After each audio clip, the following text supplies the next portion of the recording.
À sexta-feira fazemos o balanço das notícias da semana com a análise de Vítor Ramalho, economista. Olá, Vítor, muito bom dia, bem-vindo à Primeira Hora. Começando pela recondução do Governador do Banco de Portugal, Carlos Costa, o facto de não ter o apoio do PS faz com que esteja numa posição mais fragilizada?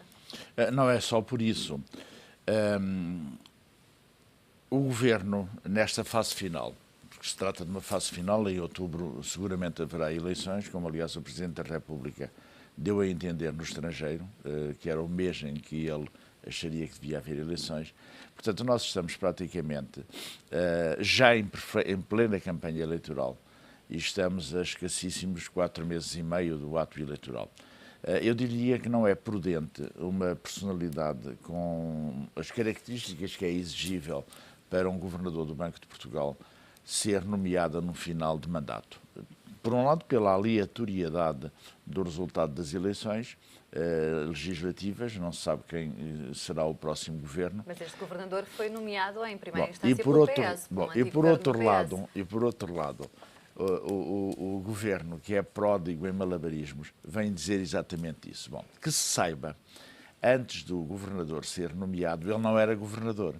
E isto é como os melões, só depois de abertos é que se vê se são bons ou não. Portanto, ele nunca exerceu antes e este as melão funções... não estava bom, para usar a sua metáfora. Não estou-lhe a dizer aquilo que a realidade acabou por indiciar. Isto em primeiro lugar. Em segundo lugar, há cargos que a própria Constituição determina que tenham uma maioria confortável de 2/3. É o caso do Provedor de Justiça, é o caso do Presidente do Conselho Económico e Social e há outros.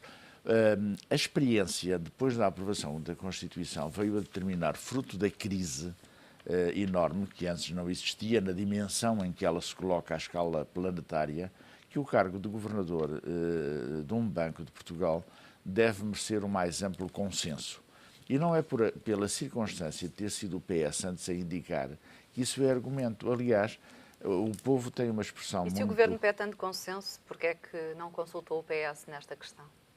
Isso é porque o Governo não consulta ninguém. Já viu, o Governo foi completo. O Governo e o Presidente. Olha, o Presidente da República foi completamente indiferente à circunstância da esmagadora maioria dos analistas indicarem que não era prudente protelar as eleições até outubro. Por várias razões. Em primeiro lugar, porque não se vai saber como é que se aprova um Orçamento Geral do Estado para 2016, quando as eleições são em outubro. Em segundo lugar, porque o Presidente, tão pródigo a defender a estabilidade, sabe bem que, eventualmente, o governo que sair nas próximas eleições vai ser um governo minoritário. Portanto, tudo a aconselhar prudência que não foi seguida. Este governo é a mesmíssima coisa. Ouça, avançou para a privatização da TAP de uma maneira completamente imprudente, sabendo que os únicos candidatos que se apresentam à candidatura são entidades que já foram reprovadas no contexto internacional por alguma indecente e má figura. E acha que essa mesma falta de prudência nesses exemplos que está a dar acontece também na recondução de Carlos Costa? É um mínimo de respeito. Não significa que ele não fosse reconduzido. Há um mínimo de respeito a 4 meses e meio das eleições. Sabe, um partido, qualquer que ele seja, não representa a totalidade da nação. Por isso é que há democracia. Um partido representa parte da nação. Pode interpretar o sentimento geral da nação, é isso que lhe é exigível, mas ele não representa senão parte. E o que é que adianta esta nova lei que pressupõe uma audição do Governador no Parlamento, se a decisão já está tomada e não pode ser chumbada pelos deputados? Não representa nada. Por exemplo, nos Estados Unidos da América, para irmos a uma democracia já muito consolidada e talvez a com maior expressão à escala mundial, qualquer destes lugares relevantes não é objeto de indigitação definitiva, sem que o próprio Parlamento se pronuncie. Portanto, há aqui regras que realmente estão a ser completamente escamoteadas, marginalizadas, e de uma forma que não é de maneira nenhuma aceitável. Eu volto-lhe a dizer o seguinte, não está em causa que ele pudesse vir a ser de novo reconduzido. Não é isso que está em causa. O que está em causa são regras mínimas de prudência que exigia que um governo que é eleito tem de, no final do seu mandato, rodear-se de algumas cautelas, até pela circunstância de não saber se vai continuar. Vítor Ramalho, outro dos assuntos da semana, a reforma da Segurança Social. Passa por uma solução ou pode passar por várias em simultâneo? Olha, na Segurança Social há um domínio que para mim é a pedra de toque de tudo isto. As receitas da Segurança Social devem ser receitas consignadas. O que é que isto significa? Significa que devem ser receitas afetas exclusivamente àquele objetivo. É o que neste momento existe. Ou seja, as contribuições das entidades empregadoras e dos trabalhadores para a Segurança Social não podem ser desviadas desse objetivo que não seja servirem a Segurança Social. E eu começo a ver, digamos, ensaios que não são também prudentes, porque levantam a possibilidade do financiamento da Segurança Social passar a estar dependente de receitas que são completamente aleatórias, sejam elas de natureza for. E isto é um erro, quer do Partido Social Democrata que está no governo, quer do Partido Socialista que também vem com estas propostas. Ao sugerir, por exemplo, o imposto sucessório, que a receita será muito com certeza, relativa. E até a diminuir a própria taxa social única. Com toda a sinceridade lhe digo, é um risco que se sabe o que é que leva quanto à diminuição das receitas, porque se corta a parte da taxa social única, é óbvio que as receitas decrescem.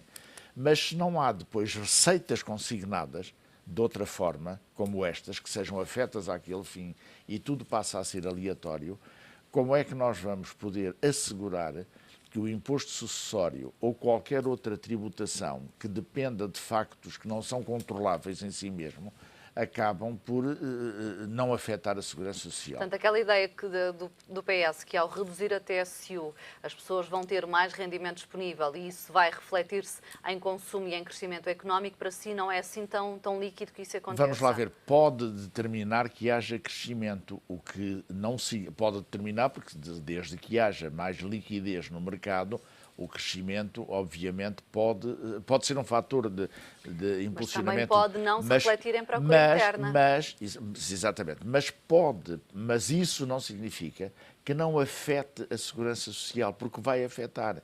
Eu, como lhe disse, eu sou muito defensor da consignação das receitas em domínios que têm a ver com a própria salvaguarda de direitos fundamentais na velhice, como é esta situação. E, portanto, sou conservador o mais possível neste domínio. Quando o PCP sugere, por exemplo, um aumento da contribuição para as empresas com mais lucros, poderia ser uma fonte de receita consignada? Vamos lá ver, eu acho que não se deve mexer no que existe.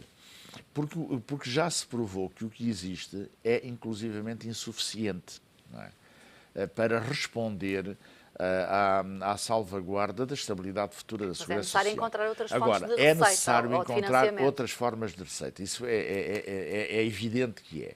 Essa poderá ser uma a acrescer àquelas que já existem, também com o equilíbrio necessário. Ou, por exemplo, o IRC social proposto pelo PS. Sim, todos esses mecanismos que acrescem são adequados. Agora, quer dizer, nós o que temos aqui que fazer no Estado é, de facto, credibilizá-lo através da garantia, por um lado, da transparência e, por outro lado, de uma fiscalização rigorosa que impeça que fundos absolutamente determinantes para o futuro das pessoas individualmente consideradas e coletivamente consideradas também sejam afetados por opções de gestão que são altamente incorretas. Quer dizer, a Segurança Social foi também muito afetada por mecanismos eleitorais com o objetivo de alcançar, digamos, a simpatia da opinião pública, criando-se,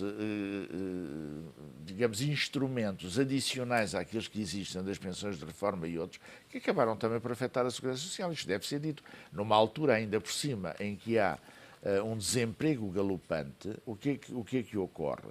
Ocorre que as receitas são insuficientes. Eu chamo-lhe a atenção. As propostas de redução da TSU são exemplo do que estava a dizer também, para criar simpatia na opinião pública, para conquistar votos? Sim, de alguma maneira são, porque são mesmo. Quer dizer, nós estamos a viver um novo ciclo político que tem de ser compreendido pelos políticos. A realidade hoje já não é aquela mais do passado.